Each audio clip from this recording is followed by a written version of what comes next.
오늘 함께 읽으신 그 본문의 말씀을 가지고 긍휼히 여기는 자와 긍휼이라는 제목으로 함께 말씀을 나누기를 원합니다. 우리는 지금 계속해서 예수님이 말씀하신 8가지의 복에 대해서 이야기를 나누고 있습니다. 오늘 이 복은요, 예수님 말씀하신 8가지의 복 중에서 5번째에 해당하는 복입니다. 그 복은 뭐냐면 긍휼히 여기는 자는 복이 있나니 그들이 긍휼히 여김을 받을 것이요라는 말씀입니다. 우리가 오늘 이 말씀을 이제 먼저 생각하기 위해서는요, 알기 위해서는요, 예수님이 말씀하신 이 긍휼이 무엇인지 먼저 생각을 해봐야 됩니다. 여러분, 긍휼은요, 하나님이 갖고 있는 그 성품 중에 하나입니다.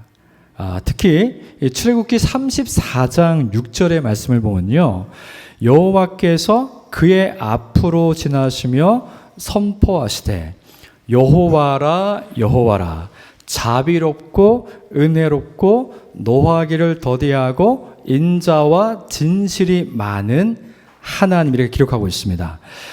이 말씀이 어떤 말씀이냐면요, 조금 설명이 필요한데요, 이 말씀은 모세가 하나님께 2번째로 십계명을 받으러 갔다가 하나님께서 이 모세에게 또 이스라엘 백성에게 주신 말씀이죠.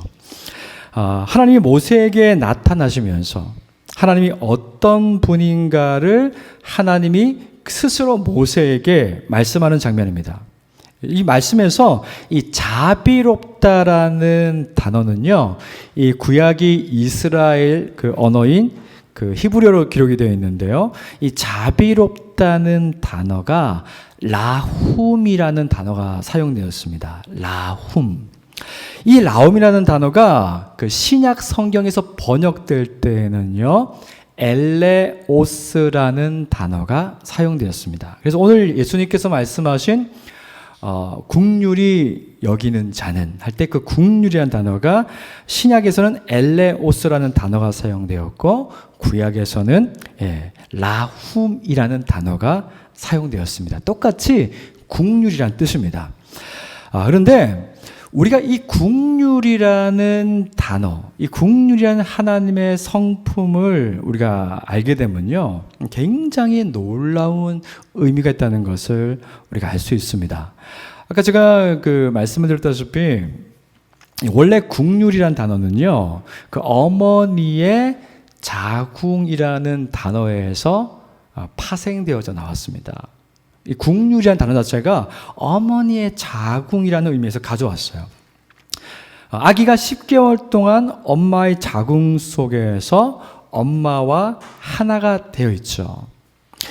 그 끈끈한 결석 가운데 10개월을 지내다가 아기가 세상에 나옵니다. 아이를 출산한 엄마가 아기를 품에 안고 바라보면서 느끼는 정서. 여기 계신 분들은 이제 결혼하시고 자녀를 출산한 경험이 있는 분들이 많으신데요, 그때를 기억하실지 모르겠어요.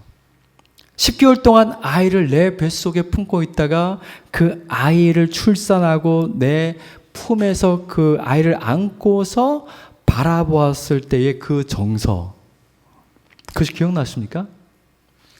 그때 한없이 약해 보이는 아기를 바라보는 엄마의 다정함, 첫 아이를 품에 안고서 그 엄마가 느끼는 그 한없이 약해 보이는 아기를 바라보는 그 다정함, 이것이 바로 긍휼이라는 단어의 의미입니다.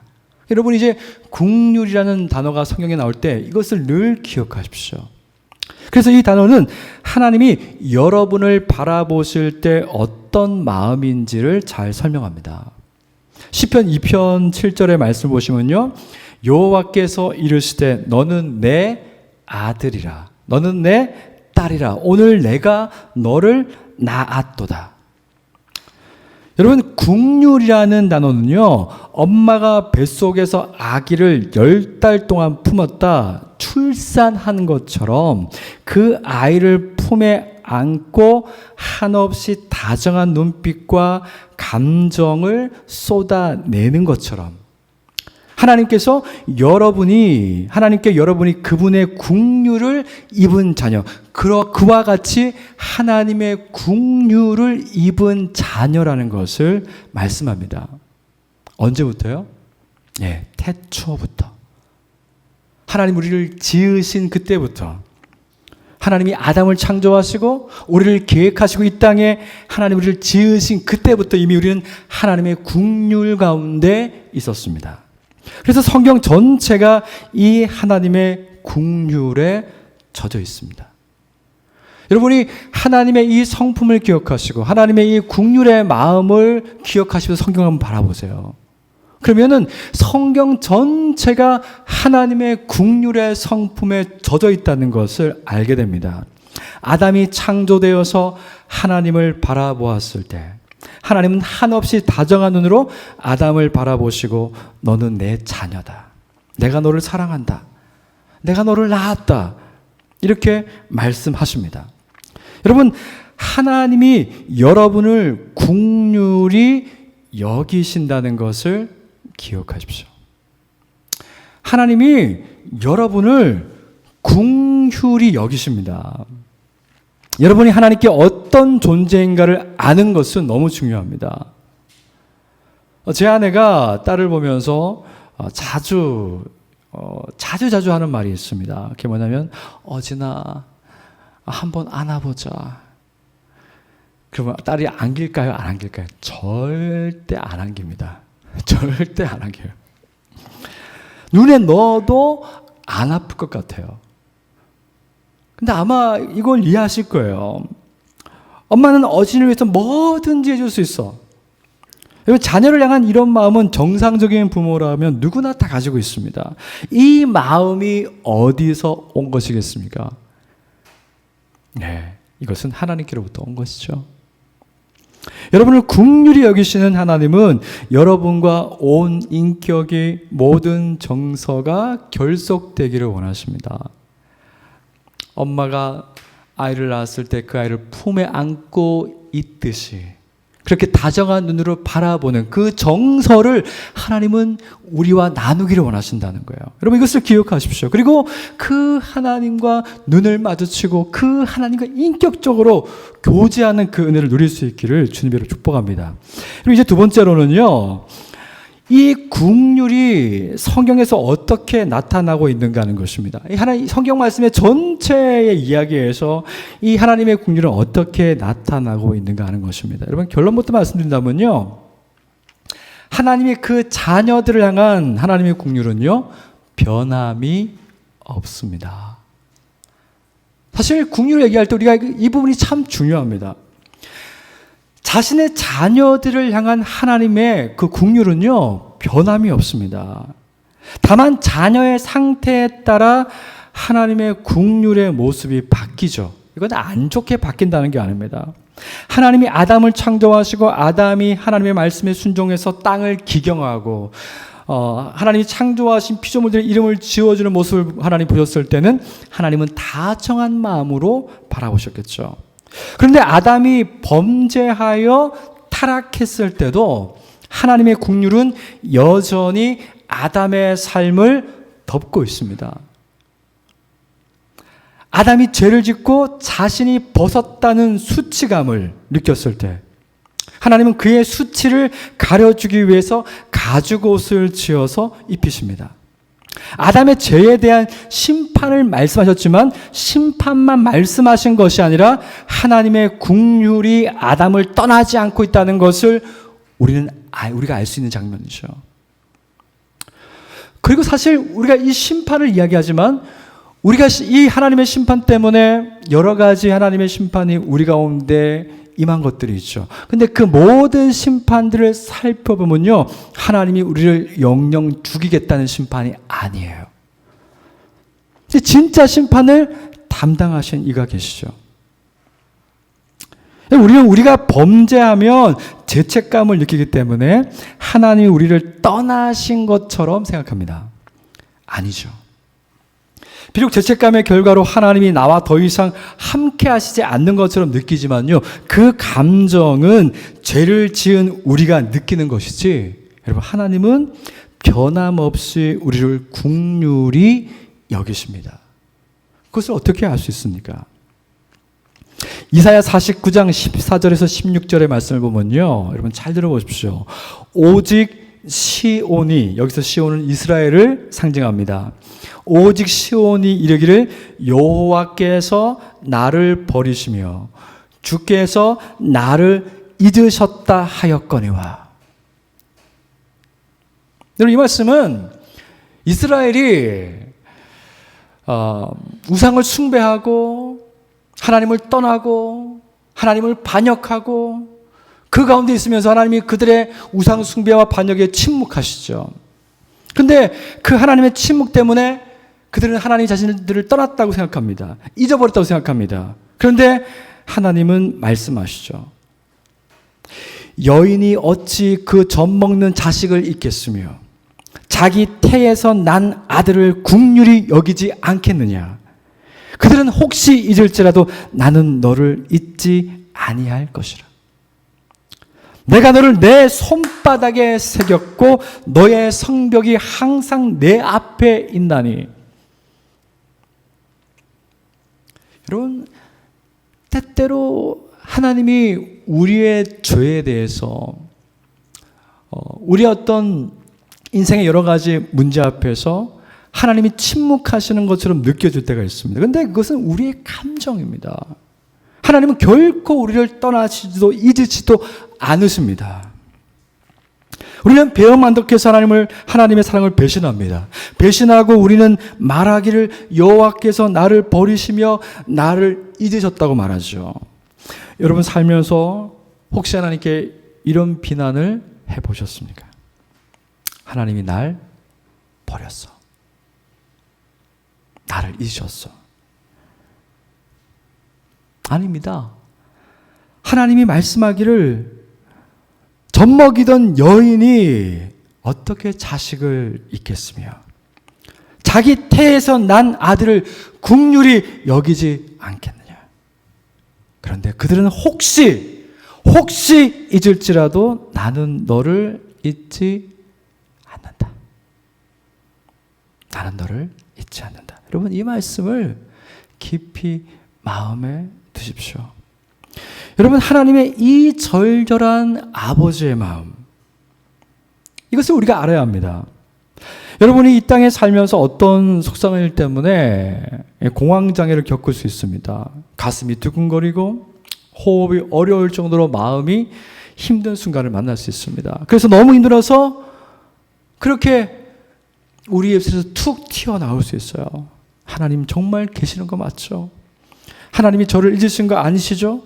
이렇게 비명을 지르듯 하나님을 의심할 수 있습니다. 그러나 우리의 감정이 어떠하든지 여러분, 우리를 향한 하나님의 긍휼은 변함이 없습니다. 여러분, 이것을 신뢰하십시오. 여러분이 잘할 때도, 여러분이 못할 때도, 여러분이 죄를 지을 때도, 여러분이 어떤 상황에 있어도 하나님은 우리의 아버지가 되시고 자신의 긍휼을 거두지 않습니다. 우리 그것을 어떻게 확신할 수 있습니까? 우리는 하나님이 말로만 긍휼을 이야기하는 분이 아니라 우리의 고통에 반응하는 분이라는 것을 알 수 있습니다. 여러분, 출애굽기 3장 7절의 말씀을 보면요, 이런 말씀이 있습니다. 그때 여호와께서 말씀하셨다. 나는 내 백성이 이집트에서 학대받는 것을 똑똑히 보았고 잔인한 감독자들에게서 구해달라고 부르짖는 그들의 부르짖음을 들었으며 그들의 고통에 대해서도 알고 있다. 여러분, 하나님이 이스라엘을 애굽으로부터 나오게 하신 이유는 자신의 자녀들의 부르짖음을 들으셨기 때문입니다. 여러분, 하나님은 우리의 부르짖음을 들으십니다. 지금도 우리가 예배드리고 우리가 말하고 우리가 마음속에 품고 있는 모든 생각과 모든 것을 하나님이 다 아시고 들으십니다. 여러분이 못난 자식이라 스스로 죄를 짓고 죄의 결과로 허덕이면서 고통당할 때도 그 고통 중에 부르짖을 때도 하나님은 들으십니다. 하나님 우리를 긍휼히 여기시는 아버지입니다.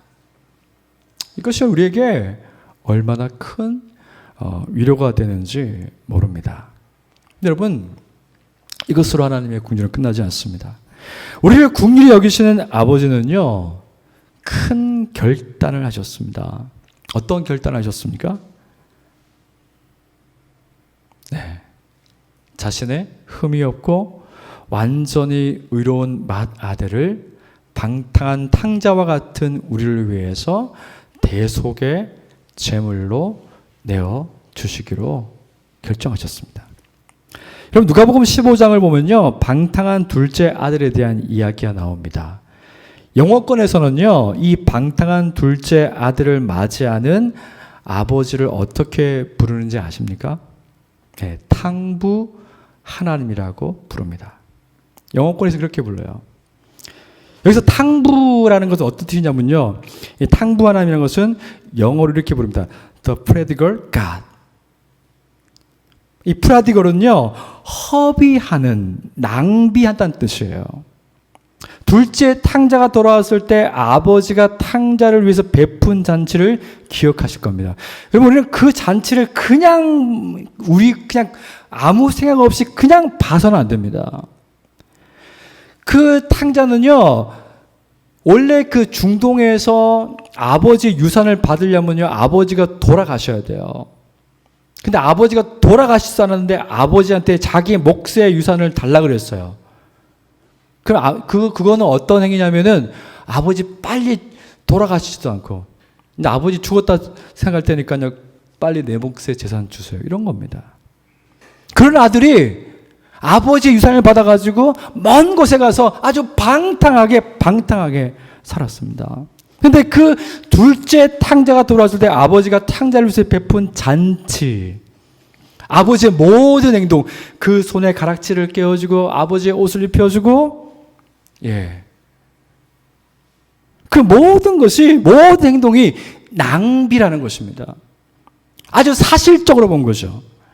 여러분, 사실 예수님 말씀하신 이 예화는 진정한 낭비가 아니죠.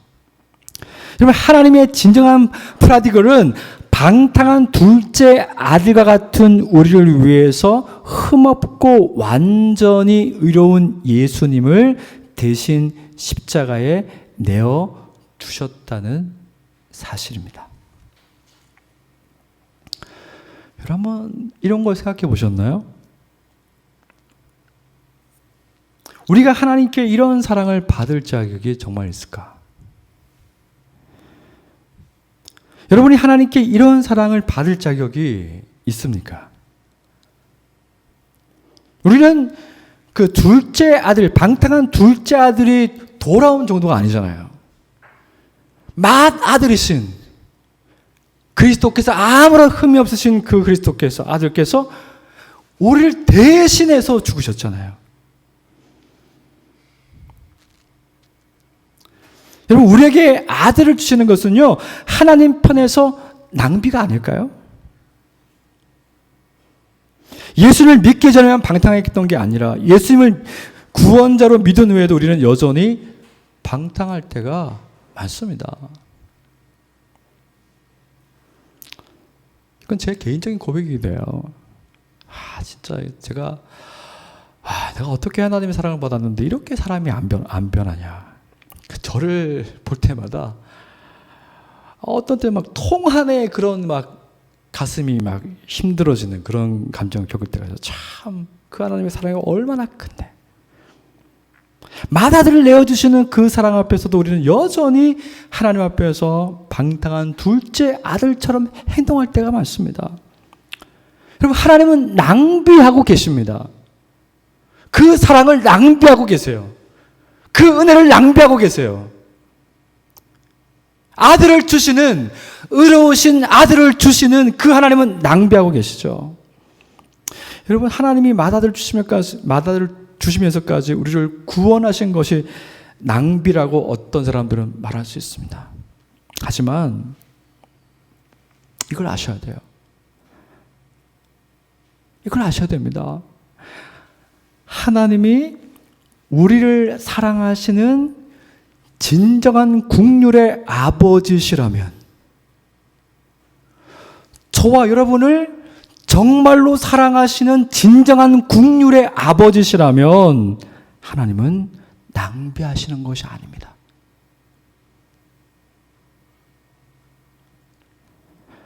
여러분, 때로는 소름 끼쳐요. 저는 내가 뭔데, 내가 하나님께 어떤 존재이길래 그 아들을 주시기까지, 그 아들의 생명을 주시기까지 우리를 나를 구원하신단 말입니까?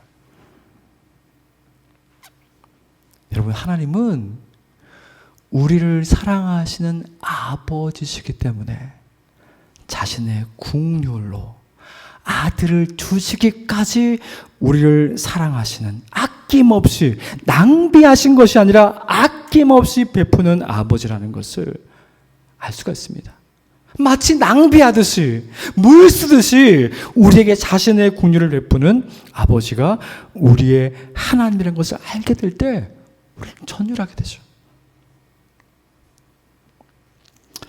여러분, 이제 마지막으로 예수님이 하신 그 국률이 여기는 자는 복이 있다고 말씀하신 그 말씀의 이유를 나누고 마치기를 원하는데요. 예수님은 국률이 여기는 자는 복이 있다고 말씀하셨습니다. 예수님이 말씀하신 국률이 여기는 자는 어떤 사람일까요? 이 사람은요, 나는 하나님의 국률을 받을 자격이 없다고 생각하는 사람이 아닙니다. 물론 이 말이 어떤 면에서 맞아요. 내가 한 것을 보면은 하나님이 이것을 대신 갚을 필요가 없으시잖아요. 하나님은 공의를 행하신 거니까요. 그런데 반대로 하나님이 맏아들이신 예수님의 생명을 주실 정도로 나를 사랑한다는 것을 진심으로 깨닫는 사람을 말합니다. 그래서 예수님 말씀하신 국률이 여기는 자는 맏아들을 주시기까지 자신을 사랑하는 하나님의 사랑을 알게 된 사람을 말합니다.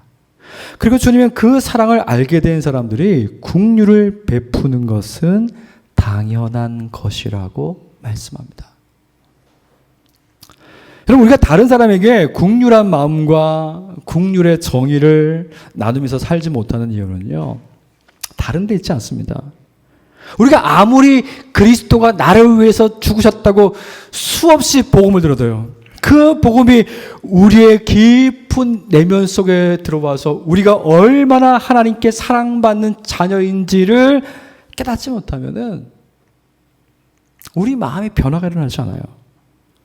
사실은 그것이 그리스도가 이 땅에 오셨고, 그분이 죽으셨고, 그분이 부활하셨고, 그분이 하늘에서 우리를 다스리시고, 그분이 다시 온다는 것이 아직 믿어지지 않기 때문입니다. 아들을 주시는 하나님의 국률이 믿어지면요, 그 사람의 마음에 변화가 일어납니다. 마음속에서 하나님처럼 국률을 베풀 수는 없지만 자신이 할 수 있는 국률을 실천하게 됩니다. 여러분, 만약 나에게 국률의 정의를 나누려고 하는 의지가 없다면 여러분, 우리는 겸손하게 성령님께 요청해야 됩니다. 하나님이 예수님을 통해서 나를 위해 행하신 놀라운 국률의 은혜를 깊이 경험할 수 있게 해달라고 요청하십시오. 여러분, 그러면 하나님의 국률이 여전히 작동하고 있다는 것을 기억하십시오. 하나님이 우리를 위해서 아들을 주시는 비싼 대가를 치르셨다면 하나님은 지금도 어떤 대가를 치르더라도 우리에게 자신을 나타내실 것입니다. 자신의 국률을 나타내실 것입니다. 그리고 하나님의 국률을 경험하고 국률의 정의를 베풀고 있는 분들은 여러분이 할 수 있는 국률의 일을 계속 하십시오. 우리는 국률을 베푸는 일을 통해서 하나님 아버지와 우리의 진정한 맏형이 되시는 주님의 마음을 조금이라도 알게 되고 그 이타적인 기쁨에 참여할 수 있습니다. 여러분, 더 놀라운 것은요, 우리가 주님을 통하여서 하나님의 국률을 경험하고 그 국률을 베푸는 삶을 살게 될 때요, 우리 안에서 하나님의 완전한 국률의 은혜를 깨닫게 되고 경험하게 되는 천국을 더욱 소망하는 은혜가 일어나게 된다는 것입니다. 여러분, 이 한 주간 국률의 하나님, 나를 사랑하시기 때문에 아들을 주시기까지 나를 사랑하시는 그 하나님, 여러분, 그 하나님의 국률을 깊이 경험하는 한 주간 되시길 바랍니다. 그리고 그 국률이 우리의 마음을 변화시켜서 우리도 주님처럼 국률을 베풀고, 그리고 하늘나라에서 그 하나님이 우리에게 베푸신 그 국률을 위대하게 높이 찬양하는 우리 모두가 될 수 있기를 주님의 이름으로 축복합니다.